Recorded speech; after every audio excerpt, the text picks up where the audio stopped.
ఇది ఆయన వ్యాఖ్యలను సోషల్ మీడియా వేదికల్లో తీవ్రంగా విమర్శిస్తున్న నెటిజన్లు వ్యవస్థలో లోపాలు, నిరుద్యోగం, పరీక్షల నిర్వహణలో అవకతవకలపై యువత అసంతృప్తికి ప్రతీకగా కాక్రోచ్ జనతా పార్టీ ఆవిర్భావం, దేశవ్యాప్తంగా సీజేపీ భారీ మద్దతుతో పాటు సామాజిక మాధ్యమాల్లో లక్షల్లో ఫాలోయర్లు, ఉద్దేశాలను అర్థం చేసుకోకుండా తాజాగా జంజీ యువత కాక్రోచ్ జనతా పార్టీని ఉద్దేశించి పవన్ వివాదాస్పద వ్యాఖ్యలు, దేశ సమగ్రతకు భంగం కలిగించే విభజనవాదులతో జంజీ యువతను కాక్రోచ్ పార్టీలను పోల్చిన పవన్, ప్రశ్నించడానికి పార్టీ పెట్టాన్న పవన్ యువత గురించి ఎంత చులకనగా మాట్లాడడంపై సర్వత్రా విమర్శలు.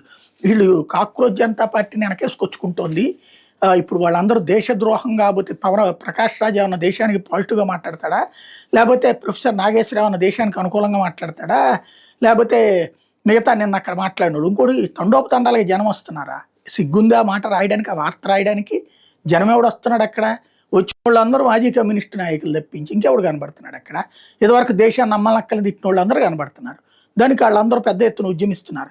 ఏం బుర్ర తగ్గిపోయిందా, బుర్ర మారిపోయిందా, బుర్రలో ఏమన్నా తేడా వచ్చేసింది వైఎస్ఆర్ కాంగ్రెస్ పార్టీకి? లేకపోతే మోగుతూ